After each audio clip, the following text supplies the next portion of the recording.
Please join me in the pledge. I pledge allegiance to the flag of the United States of America and to the republic for which it stands, one nation, under God, indivisible, with liberty and justice for all. If anybody has cell phones, please put them on silent.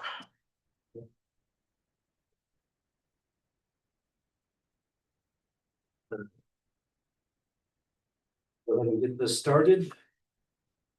I would entertain a motion to approve the minutes from April 14th, 2026.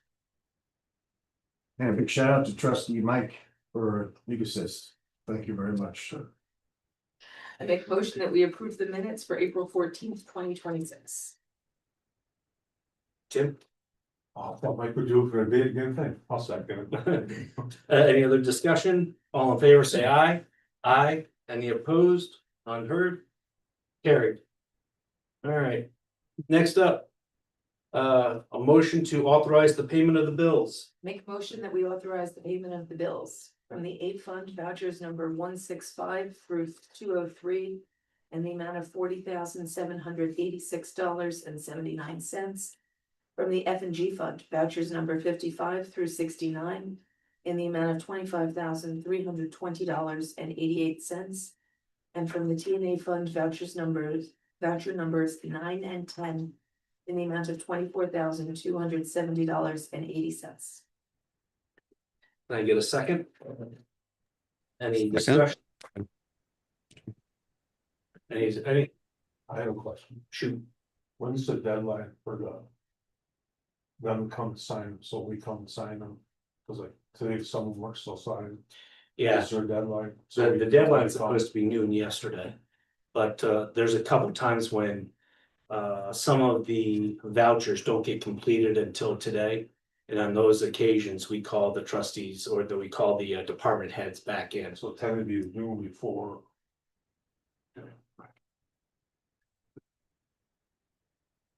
All in favor, say aye. Aye. Any opposed? None heard? Carried. Privilege of the floor. Reed? It's great to be here. It's great to be here with you in person. I do appreciate your patience with the brief pause, my in-person presence here, but it really did allow me to get a head start on new professional business that I do outside of my legislative work. So I appreciate your understanding with that. You've got my report in front of you, hand delivered by myself tonight because my county email's been a little finicky today, so I have to get into IT to make sure all is well with that. So you've got it there in hand. I heard you weren't the only one that had issues. And we were not the only one that were having some IT issues recently. There was a brief incident with our website over the weekend for 2 or 3 hours. I think it was Sunday night, but that's since been resolved. So big shout out to our IT department. They really are on top of things and really are do their best to resolve issues as they come. Really, it's April 2026. It came in expecting a big vote on occupancy tax agreement, and it came out not having that. The occupancy tax vote was delayed due to 4 absences among legislators during legislative session, and Chair Fitch expressed his desire that as many legislators as possible should be present for that vote because it is such a publicly and policy-wise contentious deal, which I think that's a good idea to have as many legislators in the room for that discussion and for that forthcoming vote. I want to recognize my colleague, Legislator Bischoff, for the outreach that she's done, for the work that she's done on this. She's been very prolific, very detailed in the work that she's done for several months. It's not a policy that I necessarily can support at this time with the impact that it would have on District 10 and tourism that we have here in District 10, which is really vital to a lot of the services that our residents enjoy here. and so forth, and I outline more of that in my summary here. There's lots going on at TC3. I serve on the board there as the legislative liaison. We had a walkthrough of their draft budget for the upcoming academic year. They currently have an interim vice president of finance. They're in their search process for finding their new permanent replacement. But he's done a really excellent job in outlining the challenges that they face, which is stagnant state aid, which is nothing new. And they will be presenting to Finance Committee this coming month for a forthcoming vote on the aid that Cortland County provides to TC3 later in the summer at our general session. Terms of my personal legislative activities, I have absolutely not given up on the quest for county legislature term limits, as well as staggered elections. I think that these are smart policy ideas as we go into a change in the state election law, where we will all be on the even year election schedule. I think doing it at this time, putting it into the mix at this time, so we're not having confusion for 3 years and then having another series of years of confusion. I think it's best to really get that done this year, and symbolically, it's an important year. It's 250 years of the country's founding, and our first president was a self-term limiter, and it's something that I believe in, and I think that a lot of people in the county really believe in the principles of holding government accountable and holding elected officials, no matter what level, to account. And this is celebrating our system of checks and balances that we have here in this country. I'm also working in early stages with our county administrator to identify some new creative ways to utilize some of the transportation systems that we have in Cortland. We're fortunate to have a reliable partner in Centro, and I would like to see that more greatly utilized by our county, by county employees. There are other counties that are doing things like bus passes for county employees to incentivize the greater use of that service. So I think that's something that Cortland County should pursue. It's good for employees, it's good for employer, it's good for the environment, it's good for wear and tear on our roads, it's good for congestion with our parking lots, which we are currently experiencing. It's good for congestion on city roads, it's good for everybody. So we're in the early stages of some of those conversations. I look forward to pursuing that with our county administration further, see how we can utilize our public transit services to greater benefit for the county. And as the weather turns nice and we've got a lot going on around the village and town, been fortunate to get out and enjoy a number of activities already. The open house for Basement Town Hall was great. And want to really, give special recognition to the man sitting here right in front of me, because he's really given a lot for several years to that project. And I am no project manager, I am no experienced project leader, but from everything that I saw and listening to his explanations that he gave during his town board meetings, he really put everything he had into this, and the outcome is really rewarding for residents and for everybody in this community. So was fortunate to experience the open house as well as the Fireman's Installation Dinner. Want to congratulate Trustee Maxon on his awards that he received at the installation dinner. It's always great to see the community come together and have the opportunity to celebrate and honor the work that our first responders do for all of us. So it was really great to be there. I have a district town hall that is coming up, specific date and time to be determined, but I will, of course, let you know as soon as that comes up. It's going to be within the next week and a half here in the community. And looking forward to the opportunity to engage with constituents on matters that they're currently thinking about. May newsletter is forthcoming, and will ensure that all of you receive a copy of that when it comes out as well. So it's an outline. Thanks, Reed. Yeah. Mike, you have anything yet? Yeah, I got a few things. Thank you for your kind words, Reed. I just want to address it downstairs too. We're 99% complete. We just lack a few things. Your police department's moving in, it's great seeing that happening, because now it's giving some light to the facility. We just lack a few things, been talking with the contractors on that. Our conference room down there, that'll hold a maximum capacity is rated by our code enforcement 75. Nice. So that's a nice size room for us. We're working on next part of we're gonna get it outfitted. I'm just talking to Dan on that. We got some ideas on TV, monitors and how to zoom and stuff. I'm not an expert on that, but we've been looking into it. We've got to get tables and chairs. So we're gonna be doing that here right along, because I want to get that room outfitted. As soon as we get a CEO, so it's gonna be a couple of weeks and then we can officially start using that. Great. So I'm looking forward to that. And then with our open house, I gotta say, I was blown away by how many people came in the positive. I didn't hear a negative word that day on anything. I mean, and that was good to hear, because a lot of people could gripe, you're spending tax money or whatever, but everybody appreciated it, looked it around, didn't realize how big our downstairs was. Appreciate Pat giving tours, everybody giving tours. Martin Sweeney did a wonderful job giving tours. I think he really excels at that. He was here that whole 4 hours giving tours. So it was great. That was a great time, and I appreciate everybody coming. Of course, I've been working with the chief. We're working on parking signs for on this side with the police department. We put special lights in there for the police department, so their cars will be parked here. So parking's gonna change again a little bit, not much. Just that side is gonna be more dedicated for our police department. Or your police department. I think it's our police. Yeah. So whatever. Fire truck donation, we're gonna cut that check this week for you, or at our May board meeting.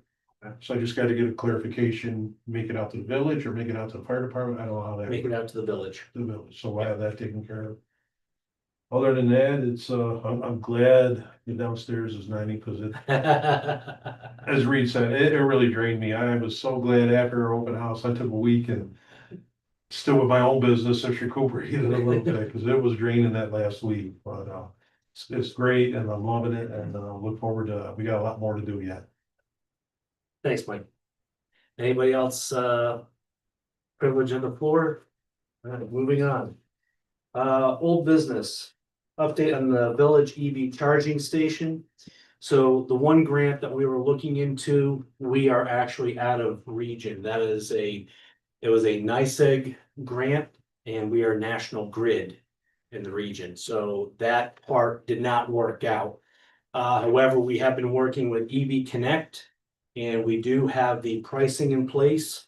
And we just want to double check the connections before we turn that back on, with the pricing taking effect. That's correct, right, Dan? Yep. All right.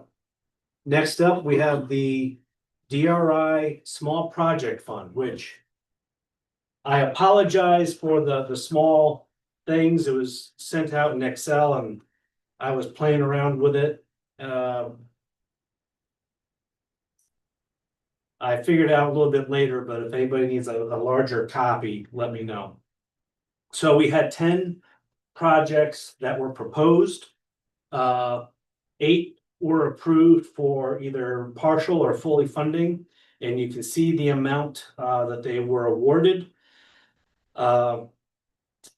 Let's see. We have 7 James Street.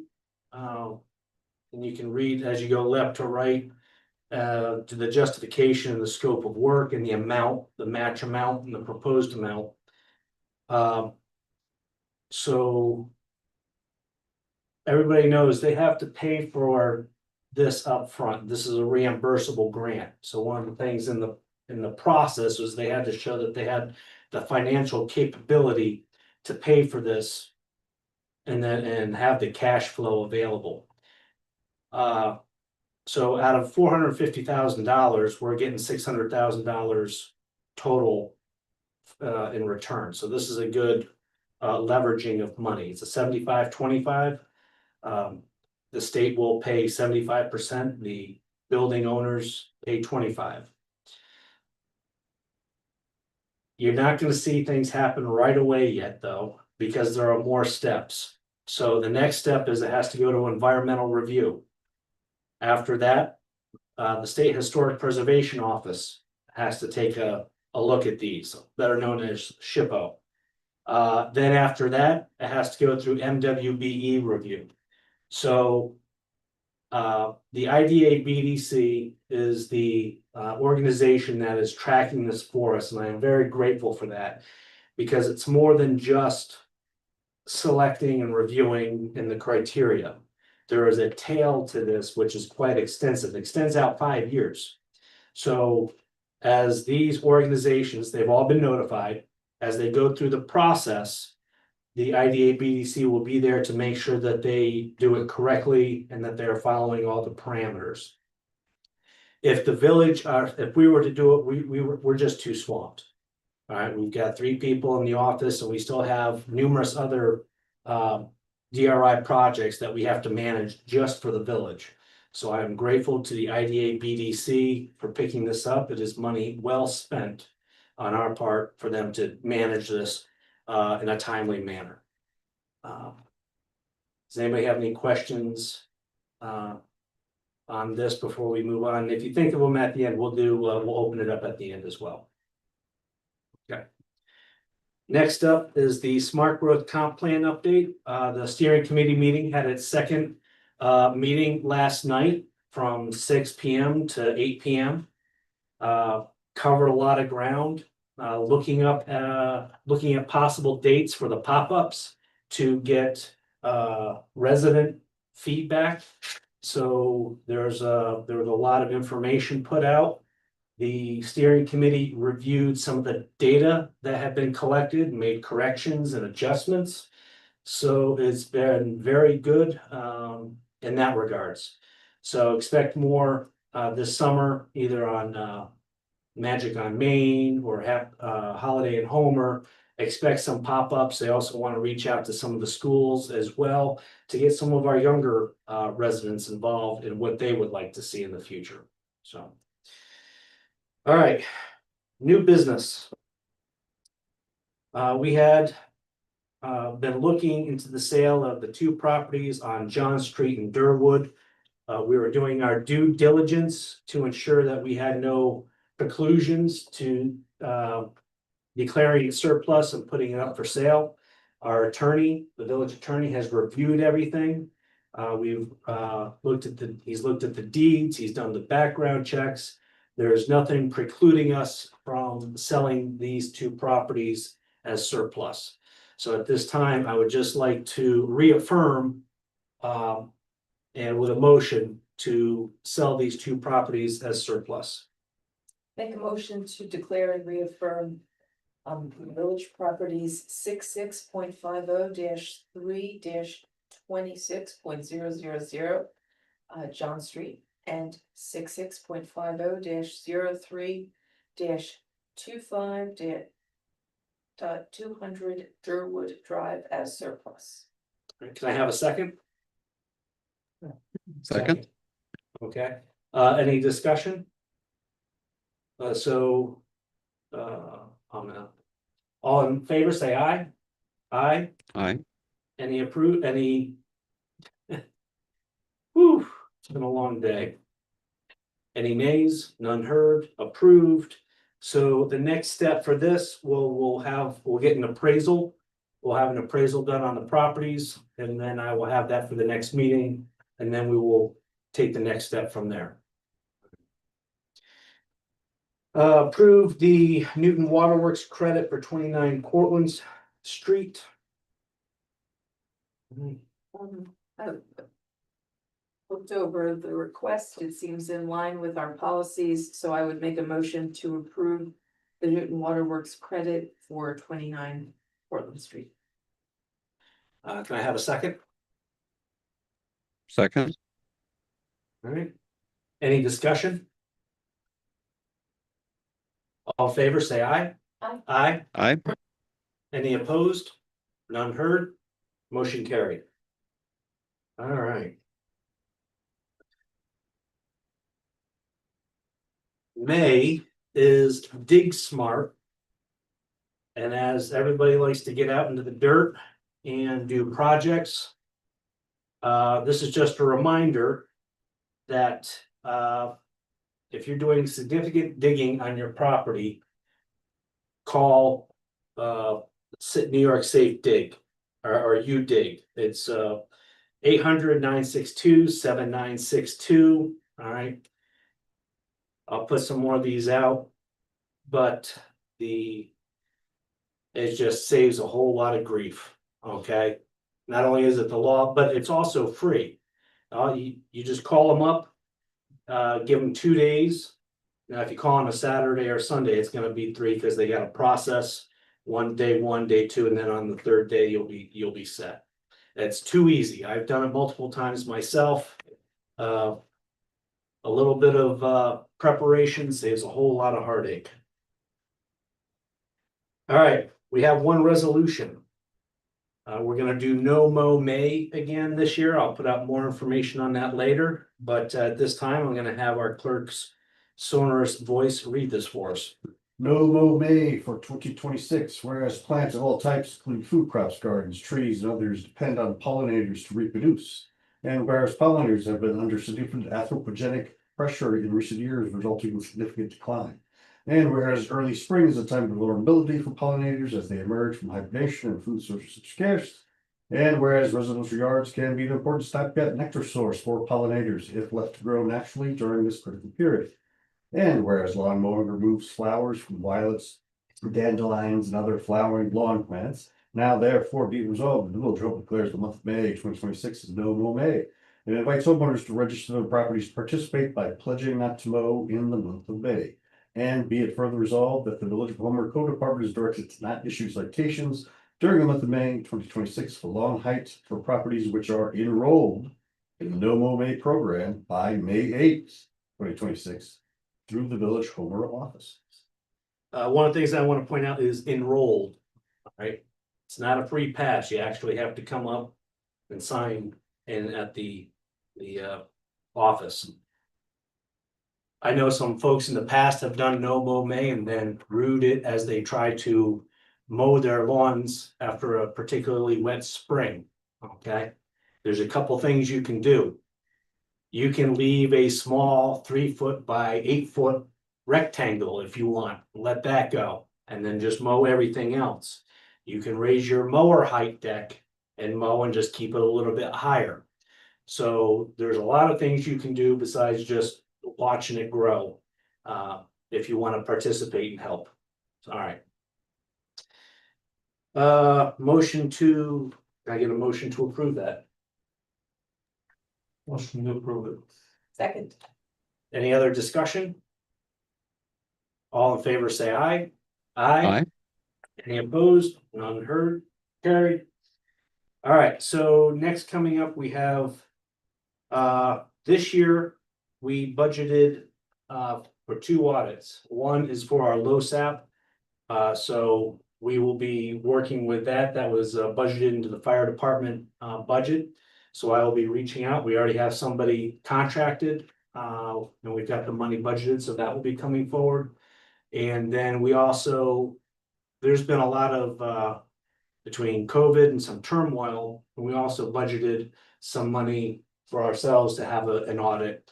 We will look into what year we want to do, and then the village will be conducting an audit. And that's all I have for that for right now. Okay. Next up. Just for everybody's information, the DPW work hours are going to be going earlier in the morning they're gonna start at 6.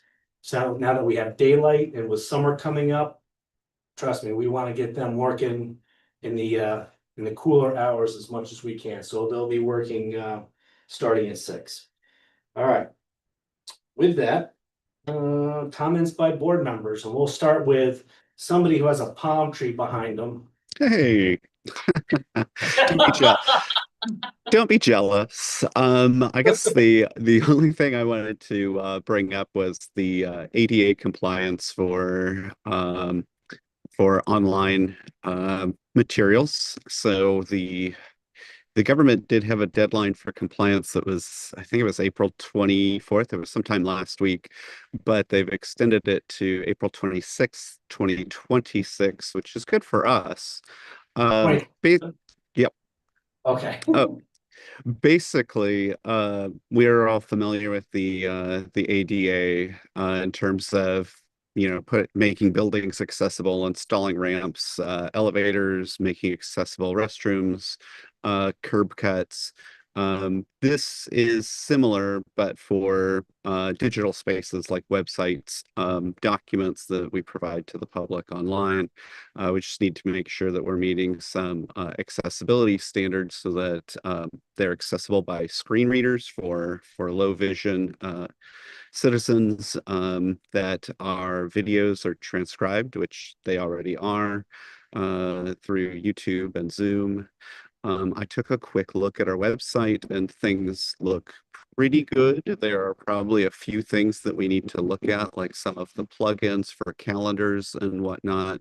I'm assuming that we have a company that we work with who could probably take the lead on that. We do.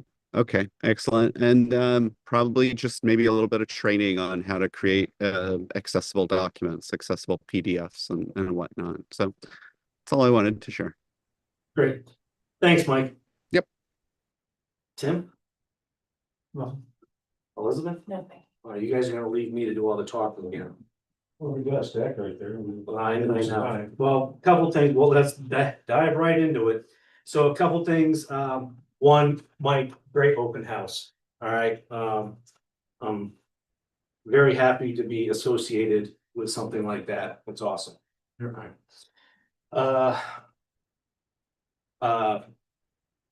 Installation dinner, fire department installation dinner went very well, I mean, I can't express the professionalism of our fire services and the dedication that they have. And the food was pretty good too, so. All right, moving on. For the board, the county Cortland Work Center has some opportunities where they will, we can hire youths age 14 to 20 from July 6th to August 14th.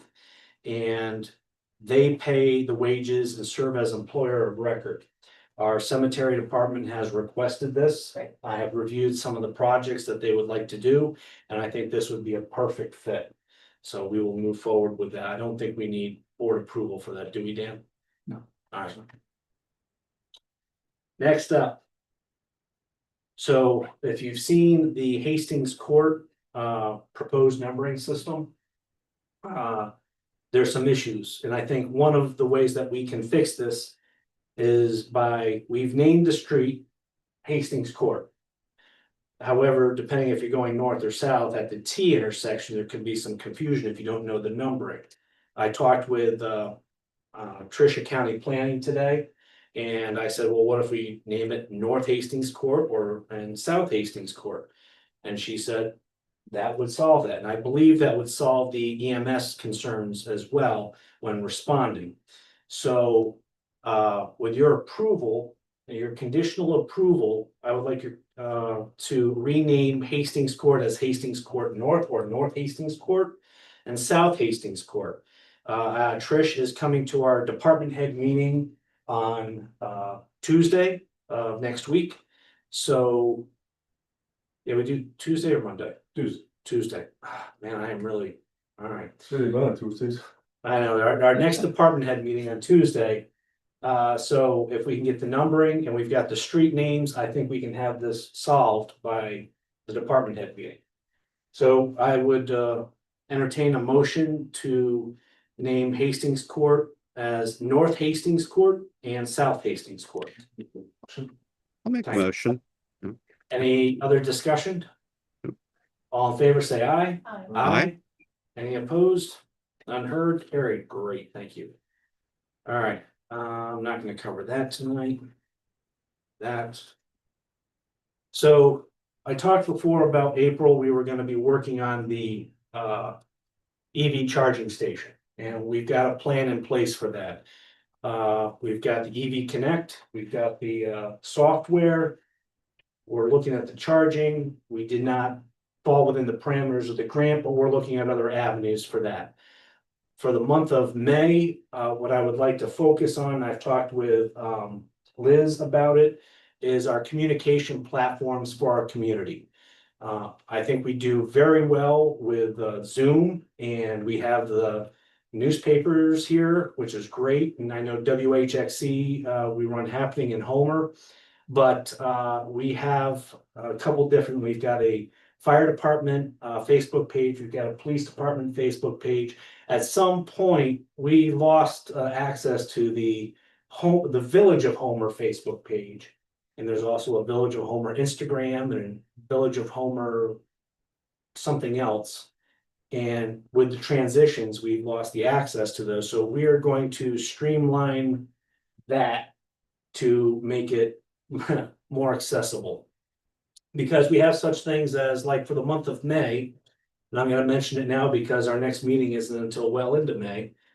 So on May 9th, the Homeville Museum is doing the Declaration of Independence, the rest of the story. That'll be at the Living History Center. At the Center for the Arts, on May 10th, is Sleeping Beauty Ballet. On May 13th, Wednesday, from 5 to 7, for the Cortland County Office for the Aging Older Americans Month, there's a dinner celebration. That's at the Country Music Park Opry Barn, right here. And then on May 16th at 1 o'clock at the Central Living History Center, they're doing Homer, New York City's milk supplier as a thing. So we've got lots of things going on. And this is great. I love these because I see them every time I come into the building. But for those that don't come into the building, what is the venue or platform that we can get some of this information out on? So that's something that we'll be looking at. No, I did not mention Fireman's Field Days because that's in June.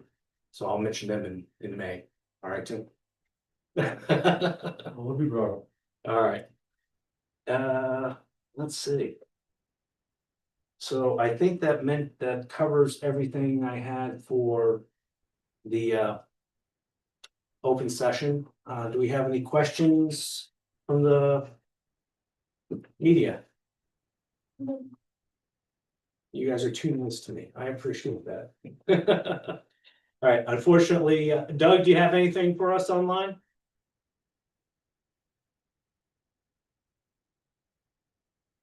No, Mayor, I appreciate yours and Trustee Arnold, Trustee Maxon attending our installation banquet and always your support of the fire department. And thank you.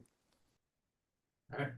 So with that, unfortunately, we have to go into executive session, section 105, matters of D, discussions regarding proposed pending or current litigation. E, collective negotiations, and H, the proposed acquisition, sale, or lease of real property. Take it a time. Second, What are you gonna- and the time is 6:34. If you're calling Trustee Mike, because I'm gonna turn this off.